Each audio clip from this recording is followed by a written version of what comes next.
वासुदेवाय हरये परमात्मने कृष्णाय गोविंदाय नमो नमः। आज हम लोग श्रीमद् भागवत जी का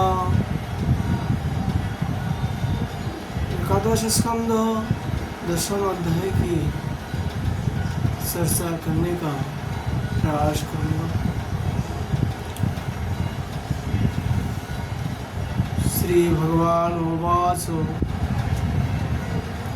मयोदितेष्वहितं सधर्मेषु महाश्रयं वर्णाश्रमकुलाचरो मकामात्मा समाचरे। भगवान श्री कृष्ण जी ने कहा, प्यारे उद्धव, साधु को चाहिए कि सब तरह से मेरी शरण में रहेगा।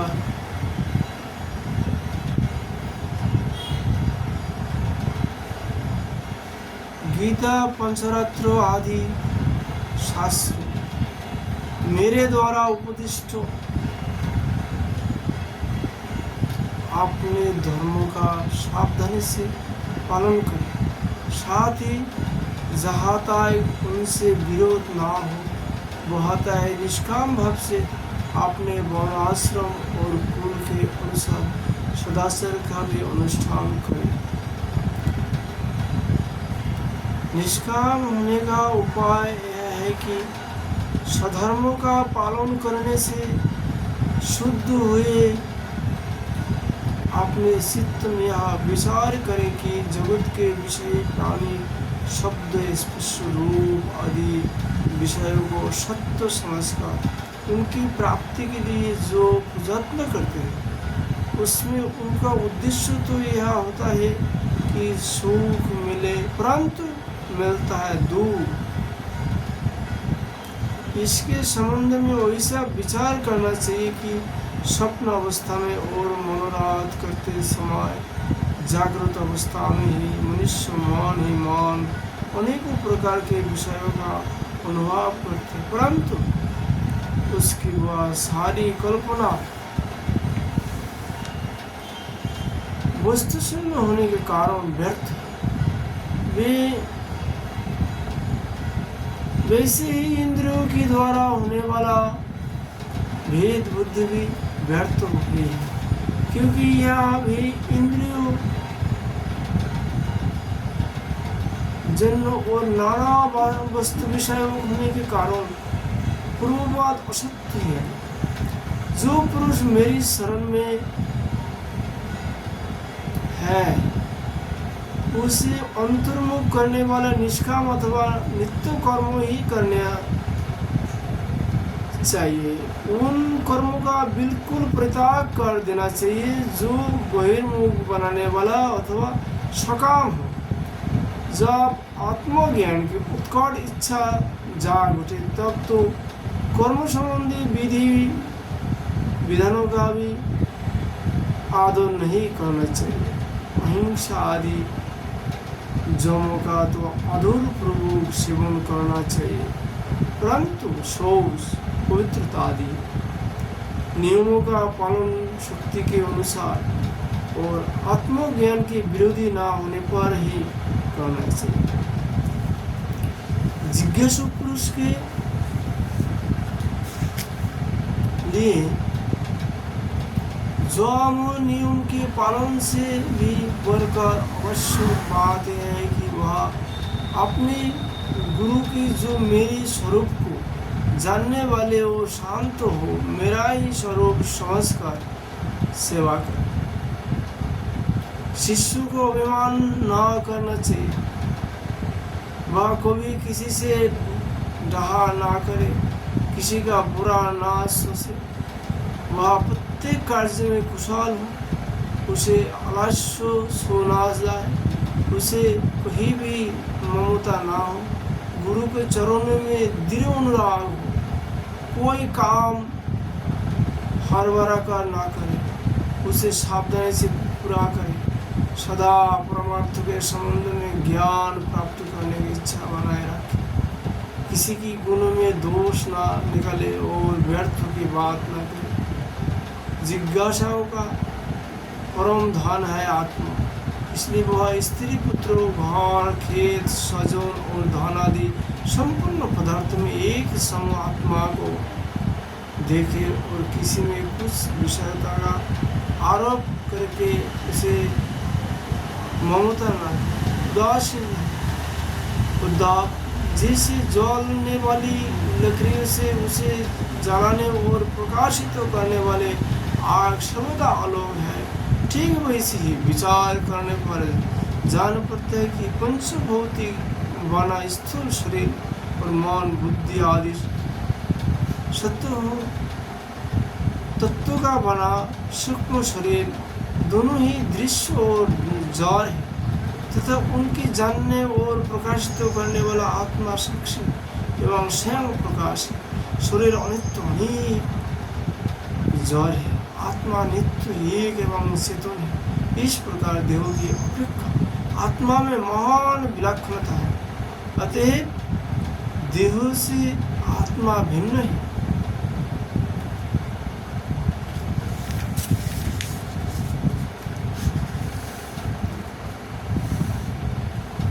जब आग लकड़ी में प्रज्वलित होती है तब लकड़ियों की उत्पत्ति, विनाश, बाराई, छटाई और अनेकता आदि सभी गुण वह स्वयं प्रकाश कर लेते हैं, परंतु श्वास तो लकड़ी के उन गुणों से आग का कोई संबंध नहीं है।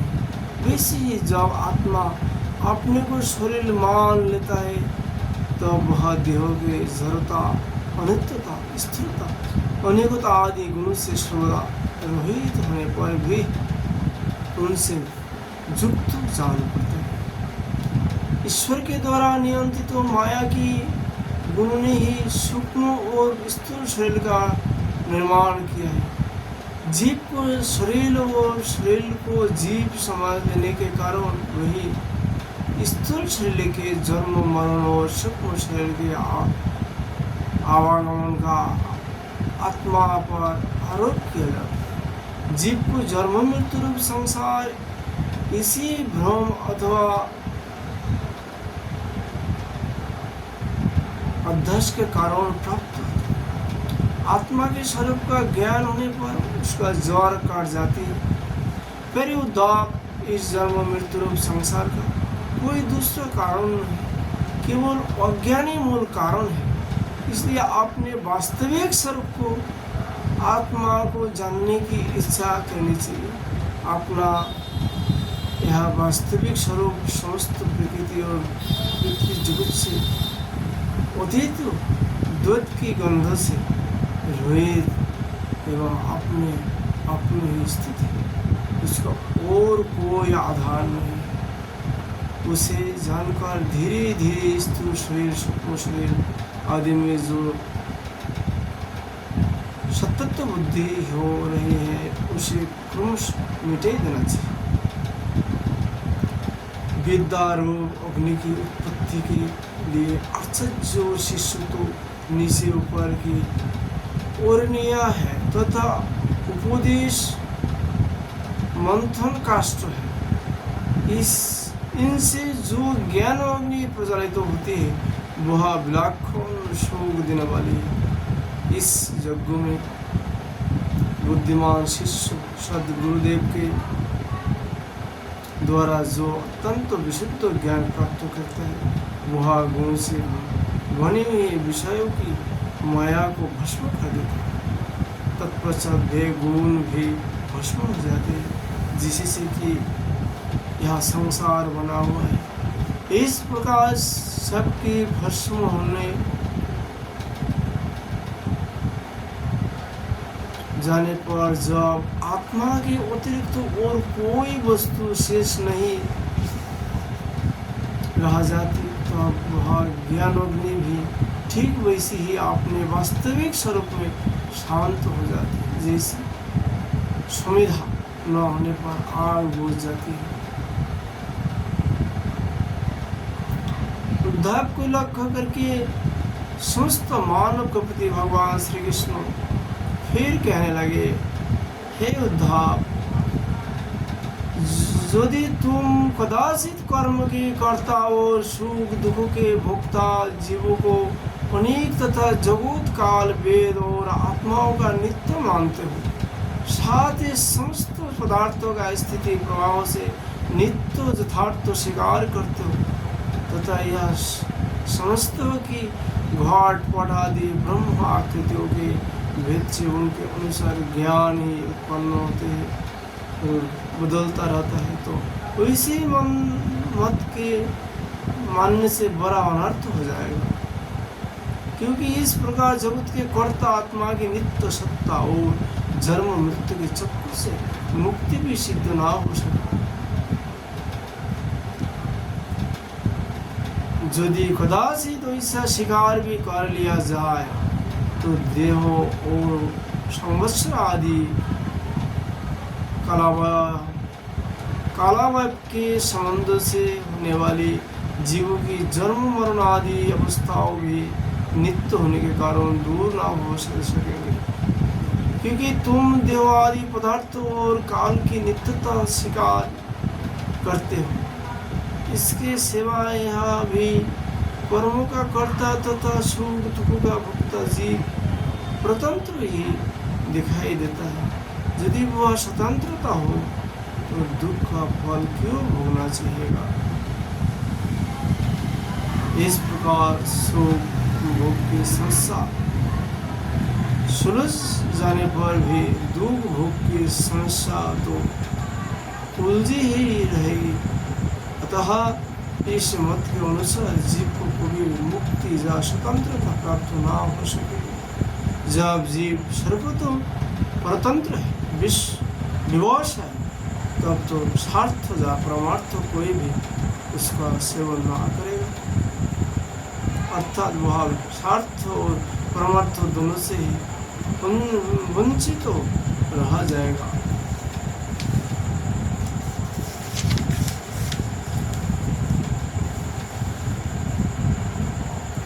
वैसे देखा जाता है कि बड़े बड़े कर्मों कुशल विद्वानों को भी कुछ सुख नहीं मिलता और मूढ़ों का भी कभी दुख से पाला नहीं पड़ता। इसलिए जो लोग अपनी बुद्धि या कर्मों से सुख पाने का घमंड करते हैं, उनका वह अभिमान व्यर्थ है। यदि यह स्वीकार कर लिया जाए कि वे लोग सुख के प्राप्त और दुख के नाशों ठीक उपाय जानते हैं, तो यह तो मानना ही पड़ेगा कि उन्हें भी वैसा उपाय का पता नहीं है जिससे मृत्यु उनके ऊपर कोई प्रभाव ना डाल सके। वे कभी मरे ही नहीं। जब मृत्यु उनके सिर पर नाच रहे तो वैसे कौन सा भोग सामग्री या भोग कामना है जो उन्हें सुखी कर सके। भला जिस मनुष्य के फांसी पर लटकाने के लिए वधस्थान पर ले जा रहा है, उसे क्या फूल चंदन स्त्री आदि पदार्थ संतुष्ट कर सके? कदापि नहीं। अतः प्रभुक्त मत मानने वालों को दृष्टि से न सुख की सिद्धि होगा और न जीव का कुछ पुरुषार्थ ही रहेगा। प्यारे उद्धव, अलौकिक सुख के समान परलौकिक सुख भी दुष्मुक्त है, क्योंकि वह भी बराबरी बल से और चलती है। अधिक सुख भोगने वालों के प्रति असूया होती है, उनके गुण में दोष निकालता जाता है और छोटे से घृणा होती है। प्रतिदिन पुण्य क्षीण होने के साथ ही वह की सुख भी क्षय के निकट पहुँचते रहते हैं और एक दिन नष्ट हो जाते हैं। वह की कामना पूर्ण होने में जजमान, नीतिश और कर्म आदि की त्रुटियों के कारण बड़े बड़े विघ्नों की संभावना रहती है। जैसे हरी भरी खेती भी तो अतिवृष्टि अनावृष्टि आदि के कारण नष्ट हो जाती है, वैसे ही स्वर्ग भी प्राप्त होने विघ्न के कारण नहीं मिल पाता। यदि यज्ञ आदि धर्म बिना किसी विघ्न की पूरा हो जाए तो उसके द्वारा जो स्वर्गादि लोग मिलते हैं उनका प्राप्ति का प्रकार में बतलाता हूँ, सुनो।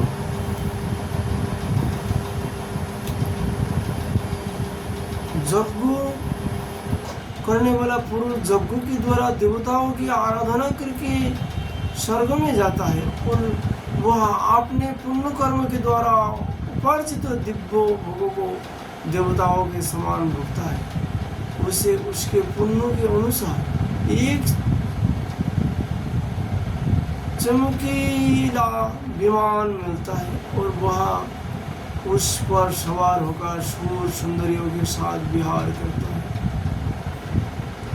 गंधर्व वो गान उनके गुण का गान करते हैं और उसके रूप लावण्यों को देखकर दूसरों का मन लोहा जाता है। उसका विमान वह जहाँ ले जाना चाहता है वही चला जाता है और उसकी घंटियाँ घन घन कर दिशाओं को गुजरती रहती है। वहाँ अप्सराओं के साथ नंदन वन आदि देवताओं का विहार स्थलों में क्रियाएं करते करते इतना विशुद्ध हो जाता है कि उसे इस बात का पता ही नहीं चलता कि अब मेरा पुण्य समाप्त हो जाएंगे और मैं यहाँ से धकेल दिया जाएगा।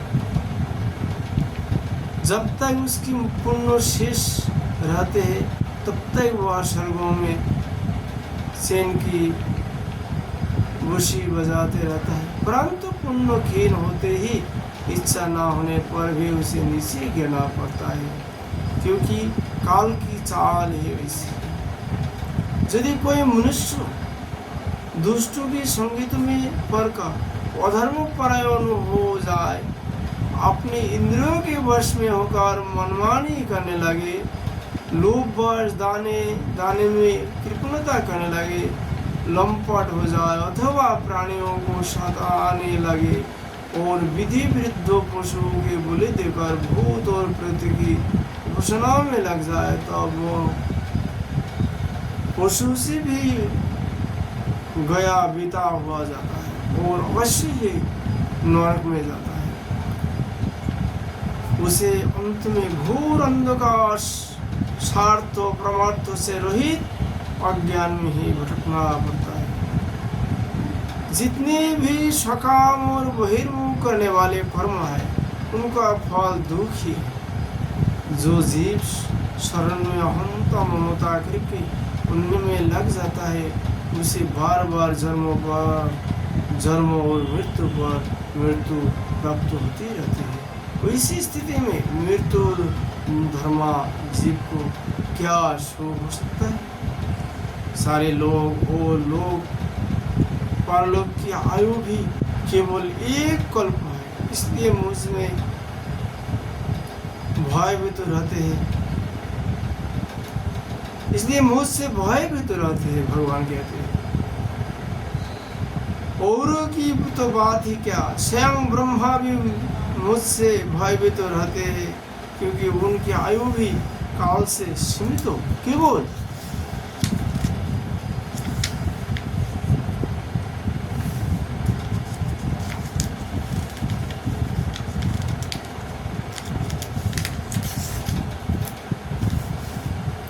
दो प्रार्थ है, सतुरज और तमोज, ये तीनों गुण इंद्रियों को उनके कर्म में प्रीत करते हैं और इंद्रियों कर्म करते हैं। जीव अज्ञान व सतुरज आदि गुण और इंद्रियों के अपने स्वरूप मान बैठता है और उनके किए हुए कर्मों का फल सुख दुख होने लगता है। जब तक गुणों का विषमता है अर्थात शरीर आदि में मैं और मेरेपन का अभिमान है, तभी तक आत्मा के एकत्व की अनुभूति नहीं होती, वहाँ अनेक जान पड़ता है।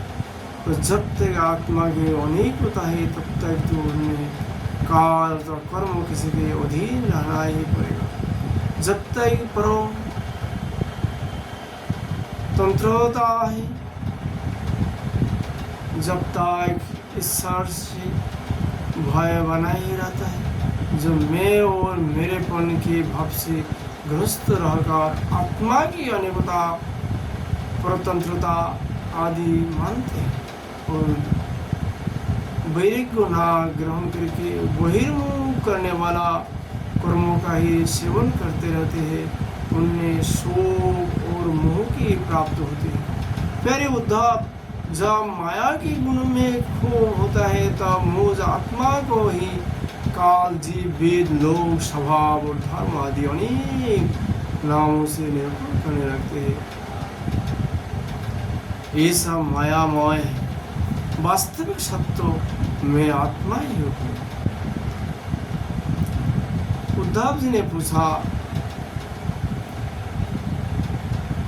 भगवान यहाँ जीव देह आदि रूप गुण में ही रहता है, फिर देह से होने वाले कर्मों, जात, सुख, दुख आदि रूप फलों में क्यों नहीं बदता है? अथवा यह आत्मा गुण से निलिप्त है, देह आदि के संपर्क से सर्वदा रहित है, फिर इसे बंधन की प्राप्ति कैसे होती है? बद्ध अथवा मुक्त पुरुष कैसे वार्ता करते हैं, वे कैसे विहार करते हैं, जब वह किन लक्षण से कैसे न जाता है, कैसे भोजन करता है और मल त्याग आदि कैसे करते हैं, कैसे सोता है, कैसे बैठता है और कैसे चलता है। अच्युत प्रश्न का मर्म जानने वाले में आप श्रेष्ठ, इसलिए आप मेरे इस प्रश्न का उत्तर दीजिए। एक ही आत्मा अनादि गुण से संसार में नित्यबद्ध हुए मालूम पड़ता है और असंग होने के कारण नित्य मुक्त भी है। इस बात को लेकर मुझे भ्रम हो जाता है। भगवान उद्धव जी का ये प्रश्न का